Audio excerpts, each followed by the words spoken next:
Et à tous, c'est Norcélia de l'Alliance française de Calgary. Je suis trop contente et excitée parce qu'aujourd'hui, vous allez enfin découvrir notre voyage à Biarritz. Il était temps, vous nous l'avez demandé et enfin le voilà. Juste pour information, on était à Biarritz / le Pays Basque. Il y avait moi et Emeric de l'Alliance française de Calgary et on a eu 16 aventuriers de Calgary, même Toronto. 3, 2, 1... C'est parti! Ce matin, direction Montparnasse pour prendre le TGV. Direction le sud-ouest de la France, plus précisément Biarritz, notre destination de cette année. Et je vous cache pas qu'on est tous impatients de découvrir le Pays Basque. Bon, là, on arrive dans notre magnifique hôtel. On décide de poser nos valises et avec Emeric, on décide de faire quelques petits repérages de la ville avant que tout le monde arrive. C'est trop beau. Là, c'est le soir, direction un bar super sympa de la ville pour rencontrer tous les participants et faire connaissance autour d'un bon petit verre. Alors, aujourd'hui, on commence la journée par une visite guidée de la ville avec notre merveilleux guide qui s'appelle Denis. Comme vous pouvez le voir, il fait beau. On est trop contents parce que la météo prévoyait de la pluie toute la semaine. C'est l'occasion de découvrir les incontournables de la ville, comme la Villa Eugénie, dans le palais royal de l'hôtel de ville, l'architecture de Biarritz qui est incroyable, le phare et bien sûr la plage. Non mais regardez-moi cette plage. Elle est magnifique. Non mais qui a envie d'aller en Californie quand il y a ça en France? Personne. Je vous explique.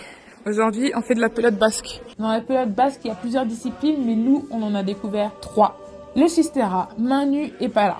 Franchement, c'est chouette et hyper intense. Bon, Mandy, c'est dur ou pas? J'adore le... C'est bon échec. On peut pas être bon partout. Est-ce que Emeric, le directeur pédagogique... Voyons voir, un lancer. Hey! Et puis les professionnels entrent en scène. Leur démonstration, elle est époustouflante. Franchement, non mais regardez la vitesse de la balle. Non mais c'est incroyable. Je n'arrive même pas à suivre avec mon téléphone tellement c'est rapide. Bref, c'est génial. Voilà, là c'est le soir. On décide avec quelques participants d'aller manger au restaurant tous ensemble et notamment pour déguster des petits plats français. C'est trop bon. Et aussi, on en profite parce que c'est l'anniversaire d'Alison, une des participantes. Bref, trop bien cette première journée. Ce matin, on part direction Saint-Jean-de-Luz, qui est un charmant village de pêcheurs au bord de l'océan. Waouh, c'est trop mignon, j'aime trop. Non, on n'a pas du beau temps, mais on kiffe quand même.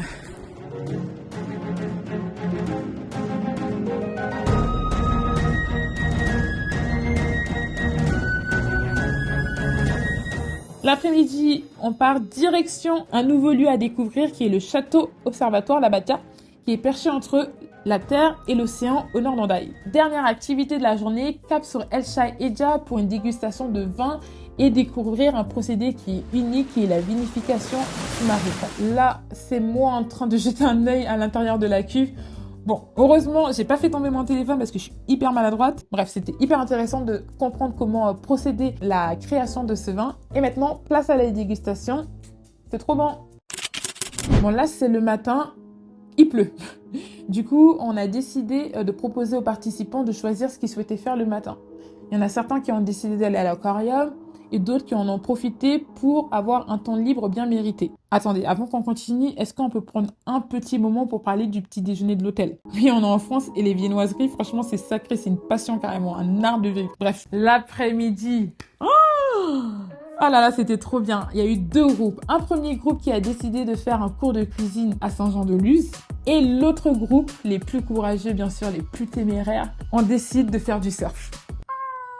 C'était trop bien. Ok, donc ce matin, direction Bayonne pour un cours de langue et de culture basque avec notre super formatrice locale. Franchement, c'était trop chouette parce qu'on a appris plus sur le Pays Basque et on a appris quelques mots en basque. Et il me semble que pour dire bonjour, on dit Ogun et Toy. J'espère que je ne dis pas des conneries là. Elle nous a pas fait un contrôle, donc bon. L'après-midi, comme hier, en fait, on a eu 2 groupes. Un groupe qui est parti découvrir la ville de Bayonne, qui est magnifique avec une architecture incroyable et qui est une ville chargée d'histoire. Et les autres ont filé leur petit tablier pour un atelier de cuisine afin de préparer la fameuse spécialité locale, le gâteau basque. Et franchement, je vous dis, c'est une tuerie ce gâteau. Bon, là, il est 18h. Certains d'entre nous sont rentrés à Biarritz et d'autres ont décidé de retourner à Saint-Jean-de-Luz sous le beau soleil. Parce que je vous rappelle que mardi, on y était, mais il pleuvait de fou. Comme vache qui pisse. Nouvelle expression à connaître. Aujourd'hui, je suis trop contente cap sur Saint-Sébastien en Espagne, parce que qui dit Pays Basque, dit Pays Basque espagnol également. Alors, je vais vous raconter une petite anecdote. Ce matin, j'ai dit à tous les participants de ramener leur passeport parce qu'on va dans un nouveau pays. On m'a dit, mais Norcélia, pourquoi on n'a pas passé la douane, les frontières, on nous a pas contrôlés? Moi, j'étais là, mais on est dans l'espace Schengen, on est en Europe, c'est la libre circulation.